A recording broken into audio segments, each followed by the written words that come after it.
Good day to everyone joining us and welcome to today's XTalks webinar. Today's talk is entitled Serialization Data Integration, Drug Safety, Security, and the Whole IT Picture. Today's webinar is part 2 in a 3-part webinar series titled Routes to Address the Real Challenges in Serialization. My name is Sarah and I'll be your XTalks host for today. Today's webinar will run for approximately 30 minutes, and this presentation includes a Q&A session with our speaker. This webinar is designed to be interactive, and webinars work best when you're involved, so please feel free to submit questions and comments for our speaker throughout the presentation using the questions chat box, and we'll try to attend to your questions during the Q&A session. This chat box is located in the control panel on the right-hand side of your screen. If you require any assistance, please contact me by sending a message using this chat panel. At this time, all participants are in listen-only mode. And please note that this event will be recorded and made available for future download. And there are 5 handouts available for download during this live presentation. Audience members can download this material by clicking the links under the Handouts tab. And now I'd like to introduce our speaker for today's event. Ralf Liedke is the IT Director Germany at Aesica Pharmaceuticals. As well as leading the German IT department, Ralf is responsible for all IT-related aspects in delivering Aesica's serialization capability in Germany. Ralf has over 16 years of experience in the pharmaceutical industry, bringing together pharmaceutical business requirements and technical specifications.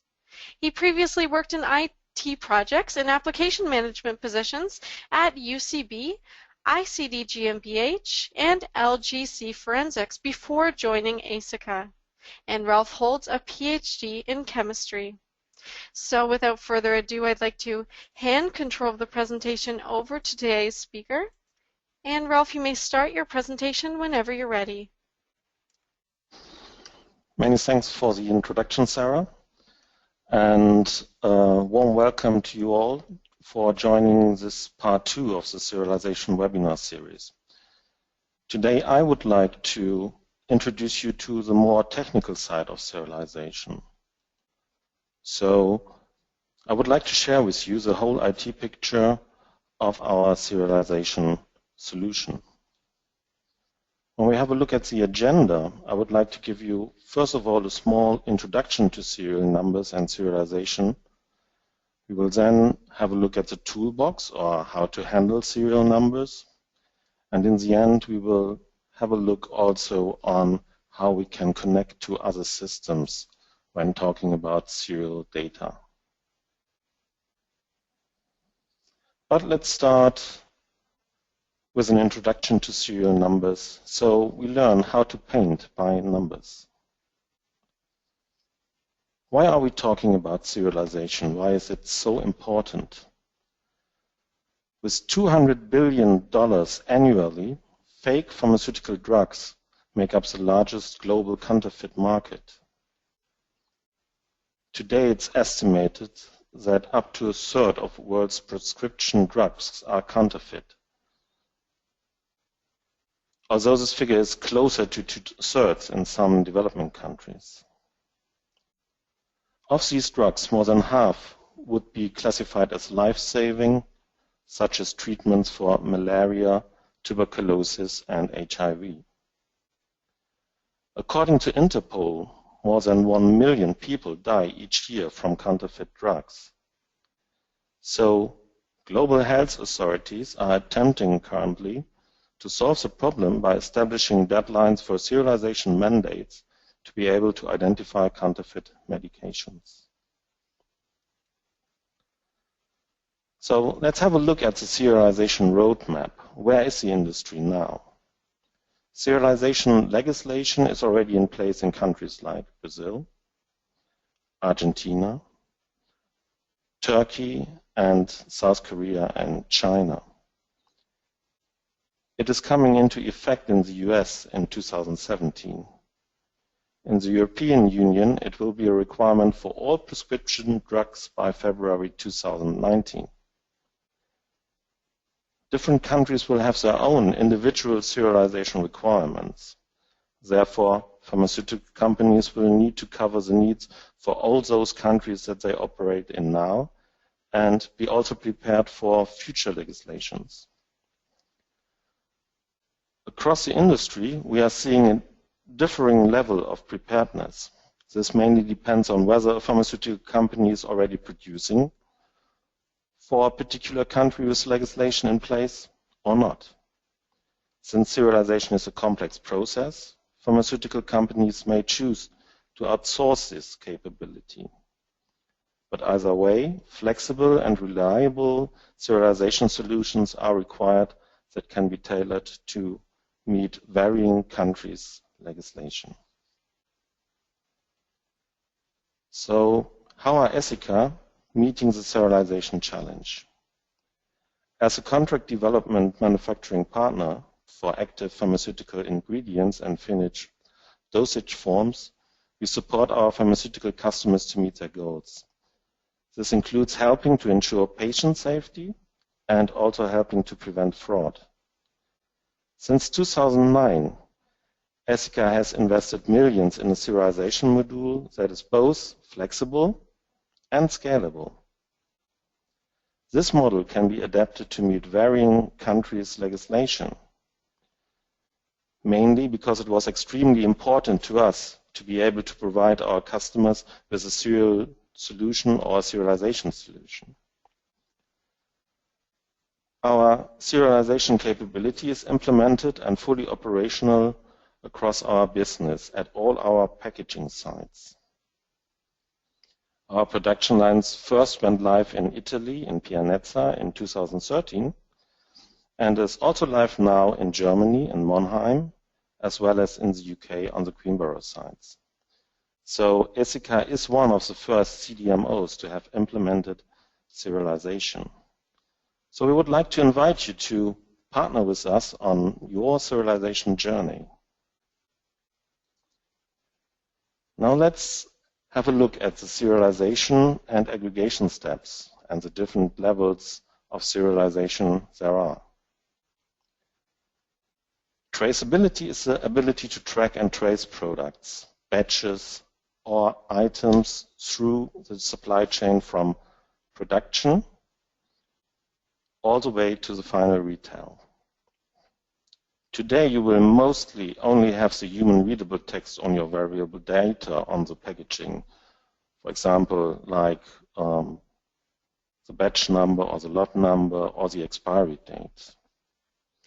In addition, production information may also be included, like a product code, the GTIN, or a 2D data matrix, which would be a barcode here. Now, serial numbers are included to identify each folding carton. And to allow an enhanced track and trace process, further levels of packaging need to be serialized, for example, shipping cases as well as pallets. This will include the unique serial numbers for each package, for each case, and for each pallet. And also the physical relationship between a case and its serialized content. And this is what we call aggregation. This will cover the requirement to verify a given unique identifier, the serial number, on a product and cross-reference with information on product-relevant events such as the batch has been produced, has been shipped, and received. What different kinds of serial numbers are there? First of all, you will come across a so-called SGTIN number, which you will find on folding carton. Within this SGTIN number, you will find the GTIN, which stands for Global Trade Item Number, and this is a unique number for each product and article. On this little label here, this number here with the identifier 01 would be the GTIN for a given product. In addition, you will find on the folding carton the serial number. In this case, it's a 13-digit number, and in fact, it cannot only be a number, but it can also be alphanumeric. In the end, it's a randomized serial number. The second kind of serial numbers we come across is the SSCC. This stands for Serial Shipping Container Code and will be found on shipping cartons as well as on pallets. The SSCC has a strict format. You will find the GS1 company prefix in it, which is unique for the company, and a serial reference, which would be the randomized serial number element. All SSCC close with a check digit and have also an extension digit in it, which can be used to identify various levels of aggregation. As mentioned, as the SSCC is used for shipping cartons as well as for pallets, with the extension digits, you can make a differentiation between pallets and shipping cartons. SSCC numbers are not specific to a product. A special requirements for CMOs are ranges for serial numbers. In this case, the GTIN will be the same for a given product or article. However, if the product is produced on various sites, plants, or at different CMOs, the serial numbers nevertheless need to be unique across those sites. Therefore, you have to set up a rule that one plant will only generate serial numbers in a specific range, different to another plant. So in this example, we would have the same GTIN applied to a product in two plants, plant A and B. And the format of the serial number will also be the same, 10 digits. But in fact, here in plant 1 or in plant A, we will have serial numbers that only start with the digit 1, whereas in plant B, we will always start with the digit 2. And remember that these rules might need to be applied also for alphanumeric ranges, as seen here.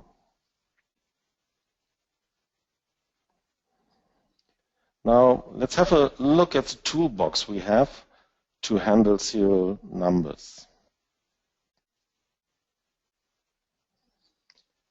At Aesica, all serial numbers are stored in a central serial number database called CSDB. The application itself would manage all aspects of serial numbers, like the generation of serial numbers based on a special serial number pattern, would report and record all changes to the status of a serial number during production, holds information on sample drawing, on barcoding, and also on the aggregation levels of a serial number. But the application would also manage all data linked to serial numbers, like customer management, where you would put which products are relevant to your customer A, B, C, and also special requirements on reporting serial numbers back to the customer. In addition, product data can be stored, like for example the GTIN we just saw in the slides, and also how serial numbers are generated at all.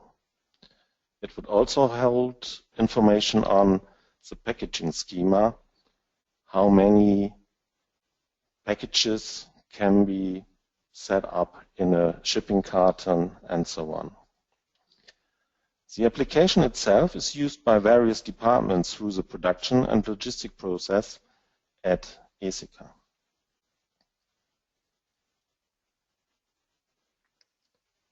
Throughout the entire life cycle of a serial number, all data integrity requirements need to be applied. So in fact, if we are talking about a serial number being stored, what we also have is all the linked data which would also be stored within the system, like what batch or lot number do we have, the production date, the expiry date, information on the article or on the product. Here, for example, is the GTIN once again, what kind of aggregation the serial number belongs to, and what aggregation level we have here. In fact, with each serial number, an audit trail is also available to track the creation and all modification during the lifespan of the serial number. So you would not only see when was it created and when was it last, or when was the last change applied to that serial number, but also really see what event has had an impact on the overall status of the serial number in the database. Serial numbers need to be managed in a heterogeneous environment of various applications and production environments, and also production equipment. Therefore, interfacing is playing a key role. So let's see how we can spread the word between our systems.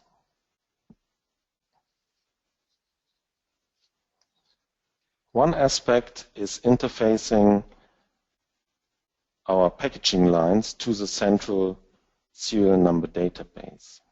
At Aesica, the CSDB would be responsible for the generation of serial numbers. Those serial numbers will then be sent automatically with each production process order to the packaging line. At the packaging line, during production, each status change will be recorded and transferred back to the CSDB. This will include the aggregation level, meaning which folding cartons goes into which shipping carton, goes on which pallet, and will also hold information on sample drawing if needed.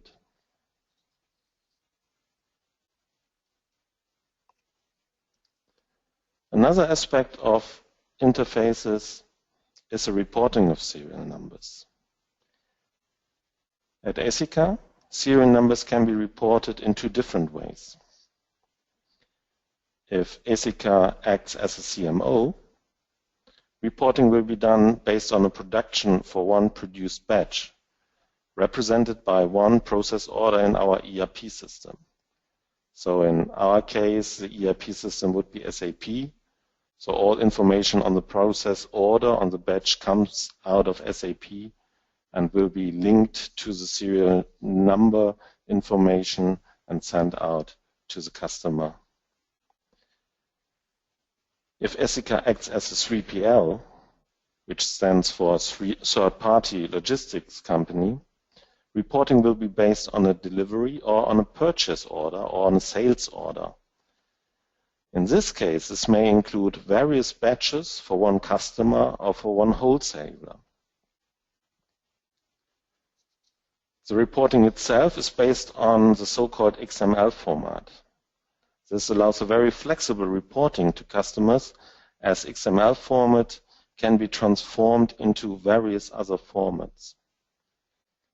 SAP, for example, uses the internal IDOC standard, which is also based on an XML format.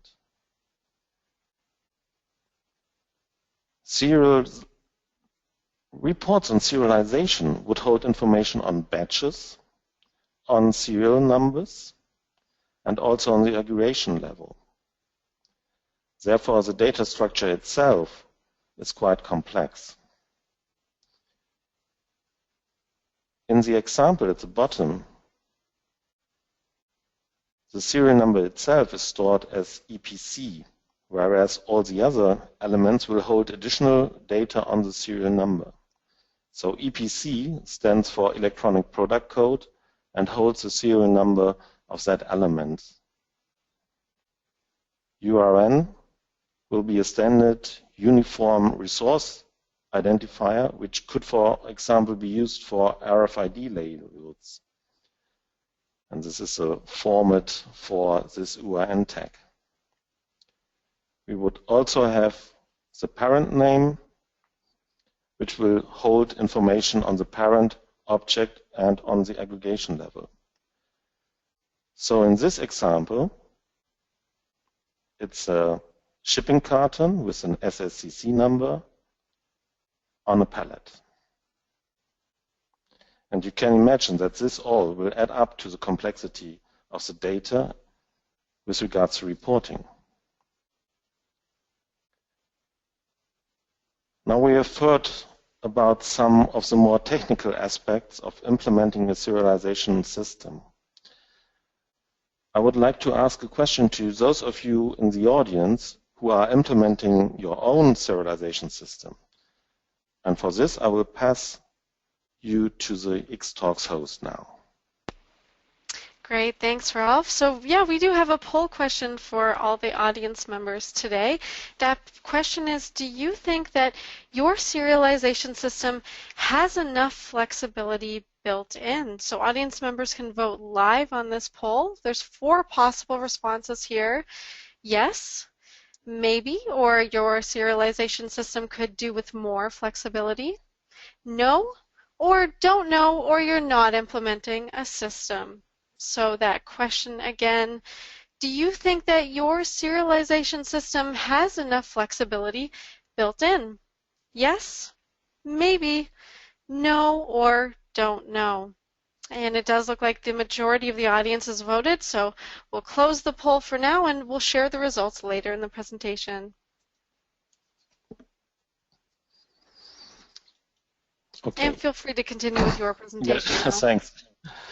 So while we are waiting for the results of the poll, I would like to share our key learnings from our serialization project.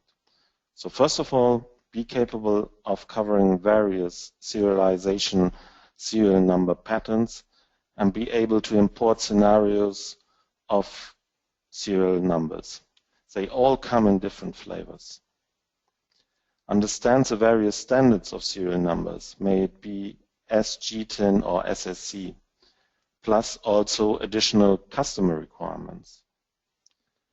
Plan to be flexible when reporting serial numbers back to the customers. You might want to report serial numbers based on batches or based on a sales order. Be aware that transferring serialization numbers means sending across huge data packages. So you always have to think about sufficient bandwidth, and you have to allow an increased creation and transfer time here. And last but not least, do not forget data integrity aspects, or GMP compliance, because GMP compliance is key when managing complex data as serial numbers. So I would like to sum it up with only one sentence. Be flexible in the process, but strict in data security. That's it for me. Thank you for listening, and I look forward to your questions. Great. Well, thank you very much for your insightful presentation, Ralf. Just before we head into the Q&A session for this webinar, let's go ahead and share the results of that poll that we just did. So 58% of the audience today said they're not sure whether their serialization system has enough flexibility built in, or perhaps they're not implementing a system at this time. 21% said maybe their current serialization system has enough flexibility, but maybe it could also do with more. 16% answered yes, and 5% answered no. So definitely some interesting results there. So just before we head into the Q&A session here today, I'd like to continue to invite our audience to send in their questions and comments using that questions window. And we have already received a couple of questions, so let's go ahead and start with those. The first question, of the upcoming territories implementing serialization, are there any that are significantly difficult to implement from those territories which have already been implemented? The main challenge is that all regulatory authorities are speaking about the serialization process. However, the requirements are slightly different and therefore have always an impact on implementation. For example, South Korea are following the GS1 standard. Brazil are using a 30-digit non-GS1 serial number format, and China, for example, is using a 20-digit format, which is called electronic drug monitoring code. In fact, this code has to be issued by the government and is not generated by the manufacturer at all.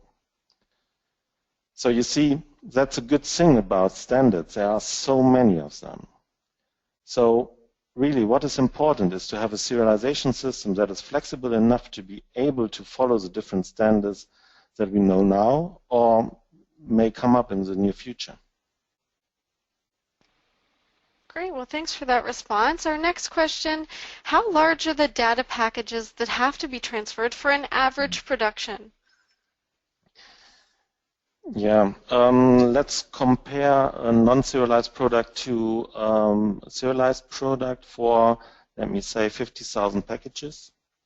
So non-serialized, the XML file that we spoke of in the reporting slide would only be up to 200 kilobyte because there's not much of an information in it. It only holds information on the batch and maybe some additional information on the article. When we add up the serial numbers, this file can take up to 50 megabytes or 15 megabytes, I would rather say. So the data size would then increase 75 times. So it's really important to remember to factor in the time needed to transfer the larger data packages. The time required, that will depend on the size and the order of the system that you are using. We can transfer the data packages at a time that is independent from the actual product delivery time, because normally, nevertheless, the delivery by truck would take longer than the delivery of the data in our system. Great, and I think we have time for one more question for the Q&A session today. That question is, what are the main efforts or tasks to add a new customer or a new country to the existing workflow? Within our system, there's a number of different serialization or serial number patterns that are already pre-configured. So from this perspective, we are quite flexible enough to allow an easy addition of a new customer or new products or a new country on a day-to-day basis. So normally the main customization, which can impact the timeframes for an implementation, will be the customer interface system and will include the reporting.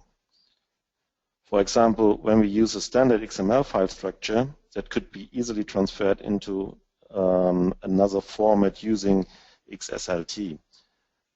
This might be something different if we have to implement a very special reporting format here.